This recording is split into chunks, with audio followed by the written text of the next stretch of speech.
Welcome to a series of tutorials on how to use Python. I am creating this for a class I'm teaching this semester, and what we're going to do is we're going to start by working with Python in a terminal session in this tutorial, and then we will print out some messages. This is usually the easiest place to start when learning a language. What I've done is I've opened up the Visual Studio Code Editor. I'm working in Ubuntu 18.04. I've installed Visual Studio Code. Happens to be my favorite editor at the time. And what we're going to do is we're going to go ahead and open up a terminal session. So if we click on terminal, right, you can see there's a keyboard shortcut, which is Control Shift and then that sort of backtick. But we'll just click on new terminal. And you can see what that does is that opens up a terminal down here. So we can type things from this terminal command line, right? What it shows is that I'm actually currently in my home directory, right? And if I wanted to go ahead and start Python, what I can do is I can type Python. Now there are two versions of Python. There's Python 2 and Python 3. I have both versions installed in this particular environment that I'm working in. So for me to start Python 3, because these tutorials will use Python 3, I type Python 3. And what that does now, that gets me into an interactive Python terminal session. Right? You can see this came up and said Python 3.6.9. That's what I happen to have installed at this time, running here on Linux. Right? And now we have what looks like 3 greater than signs. We can go ahead and type Python commands here. So one of the typical Python commands to print out a message is print. There's a function called print. Type that, give it a left parenthesis, and then whatever you want to print, we're going to put inside of either double quotes or single quotes. And these data types will be referred to as strings. So inside double quotes, I can just say tutorial, right? End it with another set of double quotes. So we start with quotes, end with quotes. And they have to match. If I start with double quotes, I need to end with double quotes, right? And then right parenthesis, hit the enter key. And what that does is that runs this line of Python that we just typed. So Python is an interpreted language. If you've worked with C or C++, right, or some other languages that are compiled languages, what you normally have to do is you have to create a source code file, compile that file, and put it into a state where it can execute. An interpreted language basically just goes line by line through your code and runs that line of code. If it gets to a line of code that it can't run, it will then generate an error message.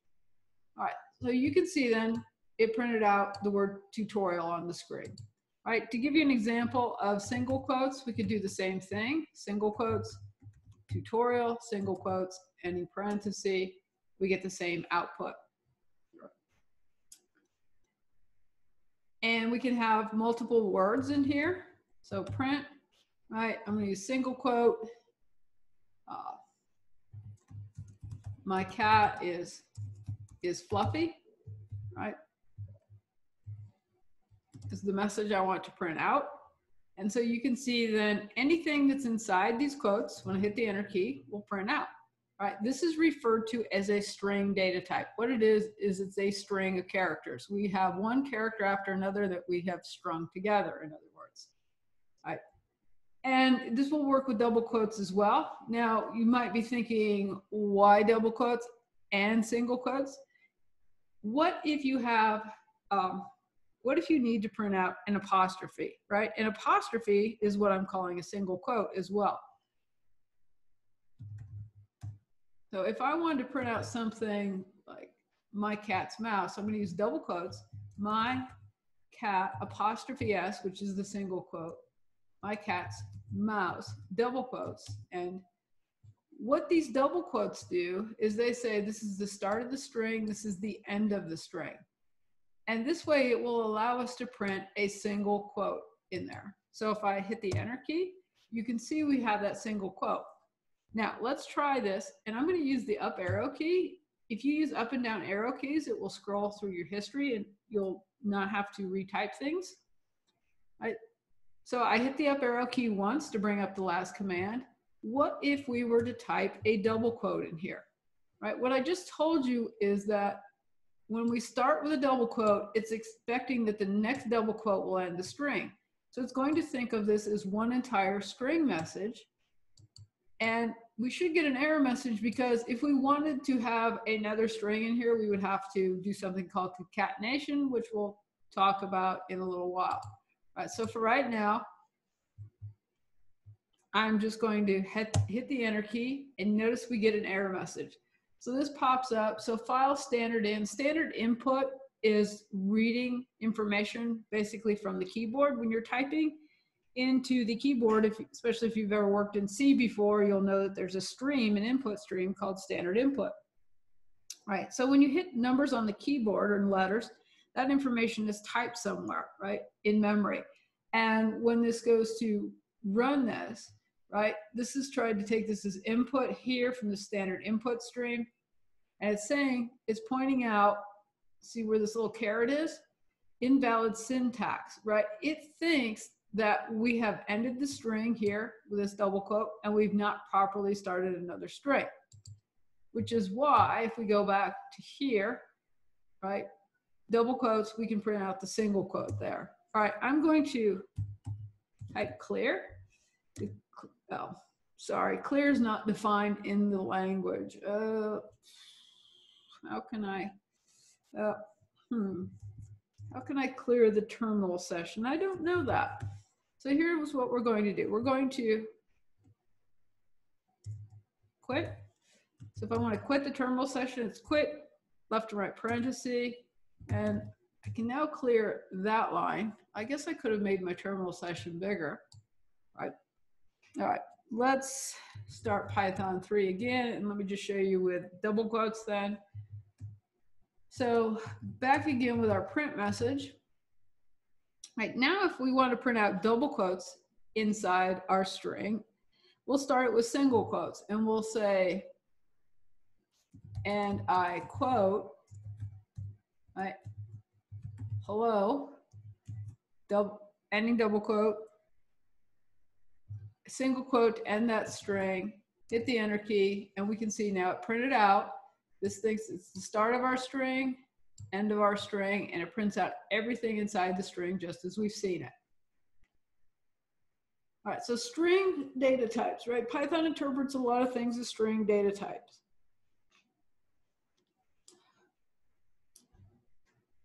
So if we say print 1, 2, 3, we get 1, 2, 3, which makes sense in a way, except I've just told you that everything needs to be inside of quotes or double quotes. Well, it all depends if it's a string or not a string. So data types then, integer strings. If we want to check the data type of something, we can say type. We can put, so let's put our 1, 2, 3 in double quotes here inside the type command, hit the enter key, and it tells us the data type is class string. If I just say type 1, 2, 3, it tells us the type is int. So when we put double quotes around something, as I've told you, it thinks it's a string. Same way as if we did the single quotes, it would think this was a string. Python's pretty versatile in terms of if we give it some integer value, it just prints that out. If we give it a string, it prints that out. So Python's really great about being able to print out things for us without us having to specifically type information. Right? If you've worked in other languages before, such as C, C++, you know that you have to create, you have to specify sometimes, especially in C, what data type you're printing out. All right, but enough about C. We're going to actually then quit this terminal session, right? And we're going to create a Python file, right? Because most of our code is not going to be one-liners, right? We are going to want to write code that performs many actions. So I'm going to make this just a little bit smaller here. And I'm going to go up to File. We're going to say New File. All right. Now, if we type something in here like we did before, like our hello, this does not yet know it's a Python file. notice when I said new file, Visual Studio Code just says, well, unedited 1. Until we let this know that this is a Python file, it won't be able to check our syntax. So if we say file, save as, and let me create some sort of directory. Let me cancel this here. So down in the terminal here, I'm in my home directory. If I do a listing, you can see that I've got several other directories and files in here. So I'm going to clear that out. I want to go ahead and make a special directory. So I'm mkdir, and we're going to just call this Python tutorials, right? And I'm going to change into that directory, Python tutorials. Right. If I do ls to list what's there, there's nothing in here. What I want to do is I want to go ahead and save this file into Python tutorials. So I'm going to say file, save as. We're going to go back to my home directory, Python tutorials showed up. Sorry about that mess. I should have started somewhere else so you didn't have to see the mess. And now the name of our file is, I'm just going to call this tutorial1. And what's important is we save this with .py. That's going to tell this that this is a Python file. Right. So now you can see that we changed from all white text to now it's trying to do some syntax highlighting for us. Right. Simply because I've installed the Python extensions, it knows how to go through here and look at the syntax. All right. Now, since I saved that in Python tutorials, if I go back to the terminal, I type ls, so ls to list everything in here, you can see then that we have this file, tutorial1.py. And if I type python3 and the name of the file, tutorial1.py, it's actually then we'll run the code in our file and print out the message hello. All right, so we'll start writing all of our programs inside then these Python files. All right. So while we're here then, the last thing we'll do is we'll take a look at maybe creating some variables, some string variable types. And notice all we had to do was write this single line in here. Python is a very flexible language. It makes it very easy to learn, right? Like I said, if you've worked in other languages before, it's usually not this easy to write code. There's a different structure. All right. So let's go ahead and create a variable. So when we create a variable, we don't have to specify a data type. I'm just going to call this MSG for message. I'm going to set it equal to, so the equal sign is the assignment operator, and I'm going to make it this string, hello. And we'll call that message 1. And down here, we're going to replace hello with print MSG1. All right, so now we've created a variable, MSG1, and we'll print it out. We just made our hello program a little more complicated. Control S to save. Come down here, Python3 tutorial1.py. Notice we get the same output. That's what we'd expect. All right, let's create another variable, message2. Right. And we'll say goodbye. Right. And let's just go ahead and print out message2. Control S to save that. All right, let's run it. Notice then we get 2 messages, right? We get hello and goodbye. And so notice then the default behavior of the print command is to always end each line with a new line character. So with the next print command, we just get the other one on a new line. I can show you in a later tutorial how to put more than one thing on a line, or how to circumvent that behavior, but we'll do that later.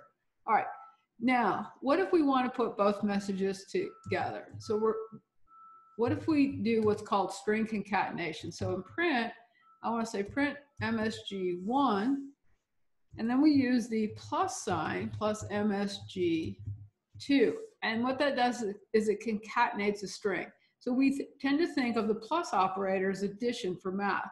Well, you can think of the plus operator with strings. It's called concatenation. It just adds that on to the end of the last string. Right, so if we were to run this now, so I use Control S to save, come down here and run this. Now we get 3 lines of output. We got our hello, our goodbye, and then on the 3rd line, we got this concatenated output. And so what it did is it immediately appended goodbye to the end of hello. Right. We could also change this. We could use, if we wanted maybe a little space in here, we could do single quotes, give it space, plus sign, and this says concatenate hello, add to the end of that string a space, and then add message 2 onto that, or the goodbye. So save that, let's run that.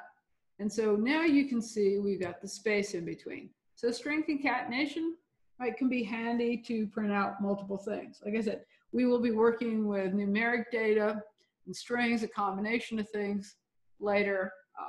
So we'll see then when it makes more sense to put things in variables, right? It doesn't make a whole lot of sense right now to put simple messages in variables if that's all we're doing. All right, one other thing to show you where it might generate an error. Let's see, what if we accidentally called this message 3? So let me clear out this, and I'm gonna use the up arrow key to scroll through my history. My Python 3 tutorial1.py, let's run that.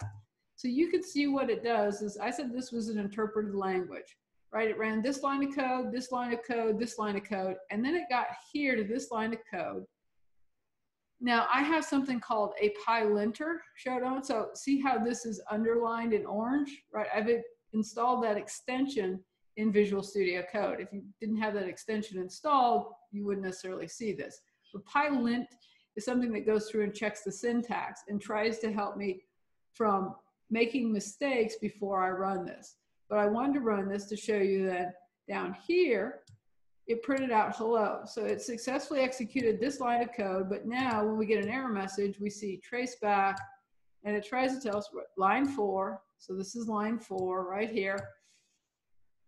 Name error, message 3 is not defined. So it's telling us then that we tried to print out something that we didn't define, right? It doesn't know what to print. So when you get errors, you'll often see them come up in this form of this trace back. Sometimes it'll lead you directly to the error. Sometimes the errors dependent on other things, right? And it's easy to make errors, right? We simply meant to type message 2, but let's say we accidentally type message 3. So that's the other thing with variables. You have to spell them in the exact same way they were named. If I tried with a capital M here, notice now this is underlined again, peak problem. So this helps me undefined variable MSG2, right? And if we were to run this, right, if we were to ignore the linter, so if I were to run this again, it would pop up here and say MSG2 is not defined.